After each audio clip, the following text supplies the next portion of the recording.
दोस्तों आज इस वीडियो में हम बात करने वाले हैं रशियन फेडरेशन के ग्लोबल मिलिट्री प्रेजेंस की।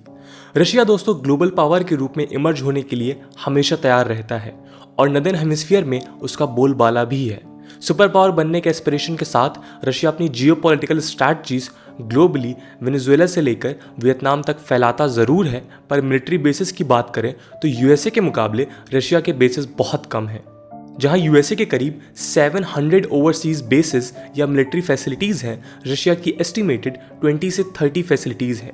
ये नंबर्स बदलते रहते हैं और रिपोर्ट्स अलग अलग नंबर्स मेंशन करती हैं। रशियन डेली इज़वेस्तिया की 2017 की एक रिपोर्ट के मुताबिक Russia overseas 21 significant military base operate करता है। ये data reportedly Moscow's ministry of defence और यूएन से लिया गया था, लेकिन नंबर्स अलग अलग सामने आते हैं। इन मिलिट्री बेसिस में for instance reportedly motor rifle divisions इन अर्मीनिया और तजिकिस्तान, रडार बेसिस इन बेलारूस और Kazakhstan, airfields in Kyrgyzstan, Syria and Armenia और वियतनाम और सीरिया में पोर्ट्स इंक्लूडेड हैं। दोस्तों रशिया के basis mostly post Soviet space में रशियन न्यूक्लियर आर्सनल के लिए इंस्टॉलेशन से रिलेटेड है। ये बेसिस रशिया के डिटरेंस पोटेंशियल और टेरिटरी डिफेंस के लिए इंपॉर्टेंट है। दोस्तों कुछ बेसिस रशिया के पास हैं और इनमें से कई ऐसे बेस हैं जो डिस्प्यूटेड रीजन में होने के कारण रशिया के कहीं भी जाते हैं और नहीं भी। इसका मतलब ये है कि पर्सपेक्टिव के मुताबिक ये बेसिस तय होते हैं। हमारे लिए रशिया की जियोपॉलिटिकल स्टैंडिंग और मिलिट्री डिस्ट्रीब्यूशन को समझने से पहले यूएसएसआर का कोलैप्स समझना बहुत इंपॉर्टेंट है। नमस्कार दोस्तों, मेरा नाम है आदर्श और स्वागत है आपका स्टडी आईक्यू में। कोल्ड वॉर के दौरान रशिया अनलिमिटेड मिलिट्री प्रेजेंस रखता था, पर दिसंबर 1991 में union of Soviet socialist Republic यानी सोवियत यूनियन कोलैप्स हो गया। इसके बाद क्रेमलिन को कई रीजन से फोर्सफुली बेसिस इवैक्यूएट करने पड़े थे। कुछ बेसिस तो ऐसे थे जहां एक्टिव इंफ्रास्ट्रक्चर को अबैंडन किया गया। 1950 से 1991 तक चले कोल्ड वॉर में यूएस और रशिया पोल अपार्ट रहे। इस दौरान रशिया ने टेरिटोरियली एक्सपेंशन भी किया। इस कोलैप्स के पहले तक सोवियत यूनियन ग्लोबली क्यूबा से लेकर वियतनाम तक अपने मिलिट्री बेसिस रखता था। अब यूएसएसआर है नहीं और रशियन फेडरेशन के फॉरेन बेसिस मोस्टली यूरेशिया में ही लोकेटेड हैं। फॉरेन टेरिटरीज में उनके इंफ्रास्ट्रक्चर में airports, basis, proving grounds, radar stations और नेवी इंस्टॉलेशन शामिल हैं। मिलिट्री पोटेंशियल का एक्सपेंशन 20th सेंचुरी में शुरू हो गया था, पर स्ट्रैटेजिक इन्वेस्टमेंट्स और कॉन्ट्रैक्ट एक्सटेंशन फिलहाल चल रहे हैं। रशियन फेडरेशन जानता है कि ग्लोबल राइवलरी अनलिमिटेड है और वर्ल्ड पावर का स्टेटस मेंटेन करने की है कांस्टेंट, इंटेंसिव, अनकन्वेंशनल इन्फ्लुएंस बनाना, वो भी कई रीजन्स में एक वक्त पर। अब्रॉड में मिलिट्री फैसिलिटीज़ इंटरनेशनल कंपटीशन में बने रहने और सुपर पावर एम्बिशंस को रिप्रेजेंट करते रहने के लिए एक इम्पॉर्टेंट एलिमेंट है। इससे ये भी प्रूफ होता है कि कंट्री अब भी ग्लोबल गेम में है और यूएस और चाइना से पीछे नहीं है। Russian federation farmer USSR territories पर इन्फ्लुएंस मेंटेन करके रखना चाहता है और एशिया और अफ्रीका में मिलिट्री पोटेंशियल बढ़ाने की अपॉर्चुनिटीज़ कॉन्स्टेंटली सीक करता है। ये स्टेप कॉपरेशन का डेवलपमेंट भी हो सकता है, ना केवल मिलिट्री पर पॉलिटिकल और इकोनॉमिक एज वेल। अब दोस्तों रशिया के बेसिस पर चर्चा करते हैं। यूरेशिया दोस्तों यूरोप और एशिया को मिलाकर कहा जाता है। सेंट्रल एशिया से लेकर यूरोप के कुछ देशों में रशिया ने बेसिस बनाकर रखे हैं। ये बेसिस रिपोर्टेडली 9 कंट्रीज में है। Armenia, Belarus, Georgia, Kazakhstan, Kyrgyzstan, Moldova, Tajikistan, Ukraine और सीरिया में सिचुएटेड। इन बेसिस में कुछ डिस्प्यूटेड हैं, जैसे यूक्रेन। इनमें से कुछ देश कलेक्टिव सिक्योरिटी ट्रीटी ऑर्गेनाइजेशन यानी CSTO के मेंबर हैं। दोस्तों क्राइमियन पेनिनसुला में रशिया और यूक्रेन का कॉन्फ्लिक्ट है। ये डिस्प्यूट क्राइमिया रीजन को लेकर 2014 में शुरू हुआ था, जब रशिया ने यूक्रेन में इन्वेड किया था। इस कॉन्फ्लिक्ट के कारण ये कह पाना कि Ukraine Russia official military base run करता है मुश्किल है। हालांकि रिपोर्ट के मुताबिक रशिया का एनेक्स क्राइमिया और डोनबास यूक्रेन में सिग्निफिकेंट मिलिट्री प्रेजेंस है। रशिया मिलिट्री दोस्तों सीरिया और CSTO यानी अर्मीनिया, बेलारूस, कजाकिस्तान, किर्गिस्तान और तजिकिस्तान में मौजूद है। इन देशों के अलावा कुछ सेपरेटिस्ट टेरिटरीज हैं, जैसे अबखाजिया और south Ossetia and Georgia, Transnistria and Moldova, जहां रशियन मिलिट्री बेसिस हैं। ऑलमोस्ट ऑल मिलिट्री बेसिस जो रशिया यूज़ करता है यूएसएसआर की ही लेगेसी का नतीजा है।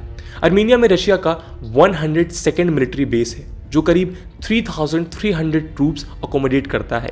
ये नंबर 5,000 तक बढ़ाया जा सकता है और इस बेस को सदर्न मिलिट्री डिस्ट्रिक्ट कमांड करता है। इस बेस का काम आर्मीनियन आर्म्ड फोर्सेस के साथ मिलकर रशियन सदर्न बॉर्डर को प्रोटेक्ट करने का होता है। बेलारूस में दोस्तों एक रेडियो लोकेशन स्टेशन है जो हानकेविची में लोकेटेड है।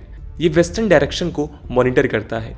एक दूसरा बेस है जो न्यूक्लियर सबमरीन्स विलेका से कम्युनिकेशन का सेंटर है। ये दोनों बेसेस मिलाकर 1450 रशियन सोल्जर्स होस्ट करते हैं। 3 रशियन मिलिट्री फैसिलिटीज कजाकिस्तान में लोकेटेड है, जिनमें से सबसे इंपॉर्टेंट सैरी शगन टेस्ट रेंज है। इसके अलावा बालखश लेक के पास 49th रडार स्टेशन और 929th एक्सपेरिमेंटल एविएशन सेंटर है।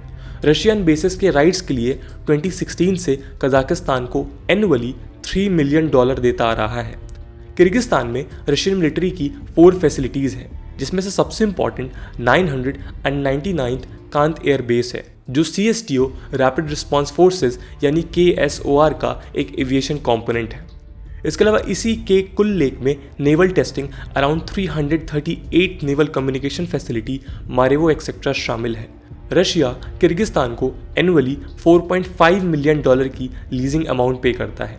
तजिकिस्तान में रशियन मिलिट्री का 201st मिलिट्री बेस है, जो KSOR फोर्सेस भी यूज़ करती हैं। यहाँ 5,000 से 9,000 सोल्जर्स होते हैं। पैमीर माउंटेन्स में रशियन स्पेस कंट्रोल सिस्टम का एक हिस्सा मौजूद है। ओक्नो इन माउंटेन्स में ही है, जो स्पेस मॉनिटरिंग कॉम्प्लेक्स है।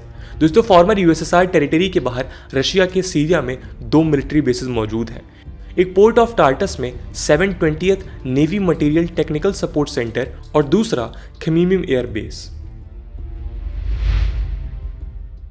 दोस्तों रिपोर्ट्स के मुताबिक यूरेशिया के अलावा रशिया ग्लोबली साउथ अमेरिका में वेनेजुएला और अफ्रीका में करीब 6 देशों के साथ मिलिट्री बेस बनाने की बातचीत कर रहा है।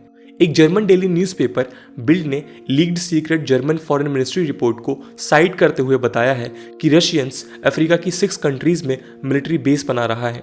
रिपोर्ट के मुताबिक रशियन प्रेसिडेंट व्लादिमीर पुतिन ने अफ्रीका को टॉप प्रायोरिटी बनाया है और बेसिस रशियंस के नए अफ्रीकन एम्बिशंस का हिस्सा हैं।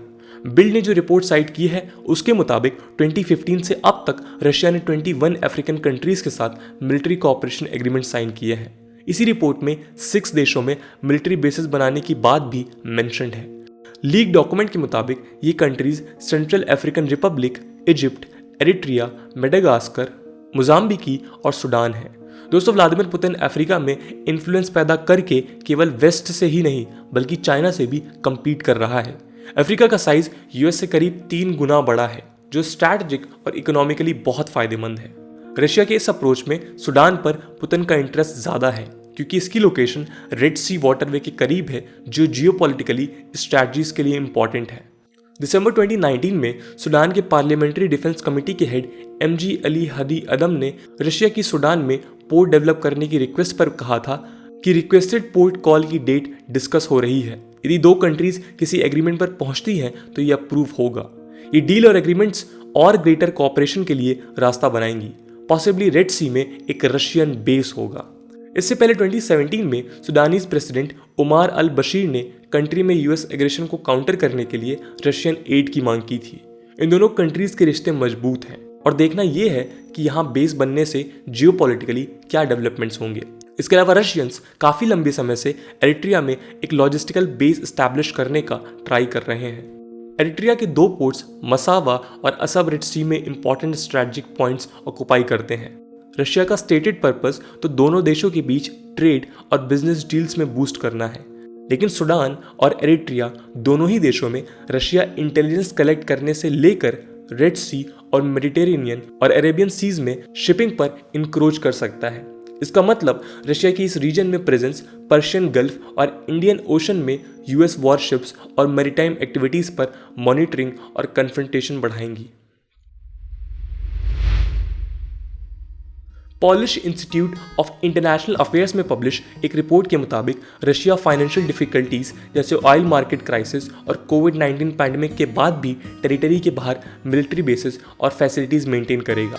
ये रशिया खुद की टेरिटोरियल स्ट्रेंथ बढ़ाने के लिए नहीं बल्कि ईस्टर्न यूरोप कंट्रीज को EU और नेटो से पॉसिबल कॉपरेशन लिमिट करने के लिए भी कर रहा है। हालांकि नंबर्स और मिलिट्री साइज के टर्म्स में रशिया स्ट्रॉन्गेस्ट नेटो कंट्री यानी US को मैच नहीं कर सकता। दोस्तों रशिया आने वाले वक्त में इजिप्ट या लीबिया में मिलिट्री बेस बना सकता है। हालांकि अब तक इस मामले में कोई कॉन्क्लूसिव रिपोर्ट सामने नहीं आई है। फाइनेंशियल लिमिटेशंस के साथ लैक ऑफ की इक्विपमेंट जैसे शिप्स और उनकी सर्विसेज में लगने वाले पार्ट्स की कमी लिमिटेशंस तो लगा ही सकती है। पर रशियन एग्रेशन पिछले कुछ सालों में बढ़ा है और इसके चलते देखना यह है कि अब किन रीजन्स में वो मिलिट्री प्रेजेंस बढ़ाएगा। रशिया के सीरिया और क्राइमिया में एग्जिस्टिंग बेस नेटवर्क नेटो के लिए चैलेंज का काम करते हैं। ये रशिया को इस रीजन में स्टेबलाइजेशन और पीस ऑपरेशन के साथ साथ मैरीटाइम एक्सरसाइजेस और ऑपरेशंस में ऑब्स्ट्रक्ट करने के लिए तैयार रख सकते हैं। बिजनेस इंसाइडर की एक रिपोर्ट के मुताबिक रशियन अफ्रीकन कॉन्टिनेंट में एक मेजर आर्म्स सप्लायर है जो रीजन में 37.6% आर्म्स मार्केट कंट्रोल करता है। वहीं यूएस 16% और फ्रांस 14% मार्केट कंट्रोल करता है। चाइना केवल 9% मार्केट में इन्फ्लुएंस रखता है। अफ्रीका में बिजनेस इनसाइट के मुताबिक अल्जीरिया रशियन वेपन्स का बिगेस्ट कस्टमर है। उसके बाद इजिप्ट, सूडान और एंगोला आते हैं। इसके साथ ही साथ कई डिफेंस और पार्टनरशिप एग्रीमेंट्स और पुतिन का अफ्रीकन एम्बिशंस को साफ करता है। पुतिन ने रशिया को अफ्रीका और across the global super powers status वापस पाने के लिए ट्रैक पर ला दिया है। दोस्तों रशिया को लेके आपके क्या ओपिनियन है कि रशिया को फिलहाल मिलिट्री एक्सपेंशन के ऊपर ध्यान देना चाहिए या फिर अपनी अनस्टेबल होती इकोनॉमी पर फिलहाल के लिए फोकस करना चाहिए? अपना ओपिनियन कमेंट सेक्शन में ज़रूर बताइएगा। आज की वीडियो के लिए इतना ही। आई होप आपको वीडियो पसंद आई होगी और अगर पसंद आई है तो अपने दोस्तों के साथ शेयर करना मत भूलिएगा। हम मिलते हैं अगले वीडियो में, तब तक के लिए जय हिंद, जय भारत।